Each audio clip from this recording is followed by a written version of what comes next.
اعوذ باللہ من الشیطان الرجیم بسم اللہ الرحمن الرحیم۔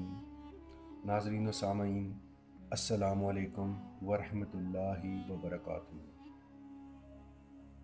ناظرین، آپ کو رحمان وائس ولاگس میں خوش آمدید کہتا ہوں۔ آج میں آپ کو حضرت شیش علیہ السلام کے بارے میں بیان کروں گا، تو میرے ساتھ جڑے رہیے گا تاکہ آپ کے تک یہ پوری انفارمیشن پہنچ سکے۔ چلیے شروع کرتے ہیں۔ بسم اللہ الرحمن الرحیم۔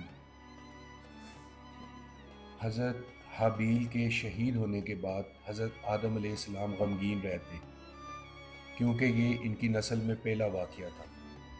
تو پروردگار عالم نے اپنے فضل و کرم سے حضرت شیش علیہ السلام بزرگوار فرزند عطا فرمایا کہ ان کی نسل سے سرور عالم خاتم النبیین صلی اللہ علیہ وآلہ وسلم پیدا ہوئے۔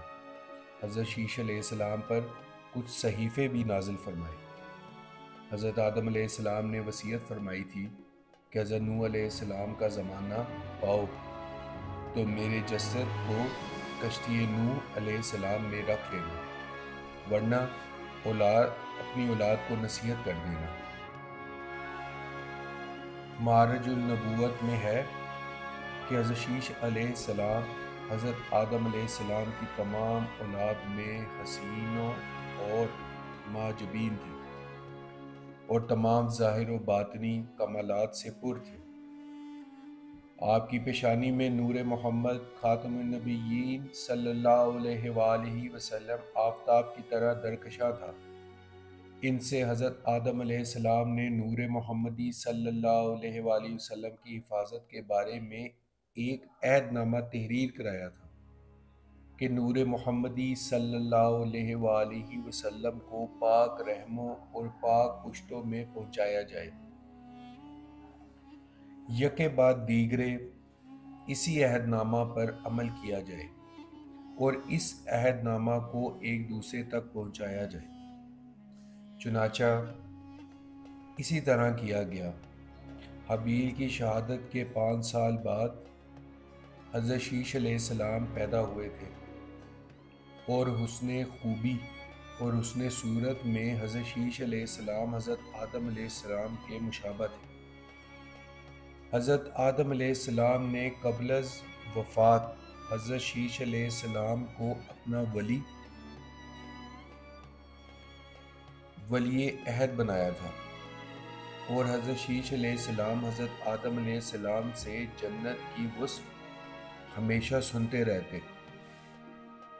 اور آسمانی صحیفے کے مضمون بھی دریافت کرتے رہتے۔ اس لیے دنیاوی لذتیں ترک کی اور لوگوں سے تنہائی اختیار کر لی۔ اکثر اوقات ورد و وظائف و طاعات میں مشغول رہتے۔ نفس، ریاستیں اور تہذیب اخلاق ہمیشہ ان کو مد نظر رہتی، اور حضرت شیش علیہ السلام کے زمانہ میں لوگ 2 قسم کے تھے۔ ایک حضرت شیش علیہ السلام کی تابع داری میں رہتے تھے، ایک حضرت شیش علیہ السلام کی تابع داری میں تھے، آپ علیہ السلام کی نصیحت سے راہ راست پر تھے، اور دوسرا گروہ قبیل کی اولاد کی تابع داری میں مشغول تھا۔ حضرت شیش علیہ السلام کے نصائح۔ حضرت شیش علیہ السلام کی مندرجہ ذیل نصیحتیں تھیں کہ مومن حقیقی میں وہ ہوتا ہے جس میں یہ خصلتیں پائی جائیں: خدا کو پہچاننا، نیک اور بد کو پہچاننا، بادشاہ وقت کا حکم ماننا، ماں باپ کا حق پہچاننا اور ان کی خدمت کرنا، صلہ رحمی کرنا، لوگوں سے نیکی اور محبت کرنا، غصے کو زیادہ نہ بڑھانا، محتاجوں اور مسکینوں کو دینا، ان پر رحم کرنا، گناہوں سے پرہیز کرنا، مصیبت پر صبر کرنا، نعمت الہی پر شکر کرنا۔ تفسیر عزیزی میں ہے کہ ان پر 50 صحیفے اترے تھے۔ حضرت شیش علیہ السلام کا ذکر قرآن پاک میں کہیں نہیں۔ بعض کتابوں میں آپ کی عمر 912 سال بتائی گئی ہے۔ واللہ علم بالصواب۔ آسمانی کتب یعنی وہ کتابیں جو حق تعالیٰ نے اپنے انبیاء اور رسول پر نازل فرمائیں۔ آسمانی صحیفے اور کتابیں جو حضرت آدم علیہ السلام سے لے کر جناب محمد رسول اللہ خاتم النبیین صلی اللہ علیہ وآلہ وسلم تک انبیاء اور رسول پر نازل ہوئیں، ان کی تعداد 104 بتلائی گئی ہے۔ نمبر 1، حضرت آدم علیہ السلام پر 10 صحیفے نازل ہوئے۔ نمبر 2، حضرت شیش علیہ السلام پر 50 صحیفے نازل ہوئے۔ نمبر 3، حضرت ادریس علیہ السلام پر 30 صحیفے نازل ہوئے۔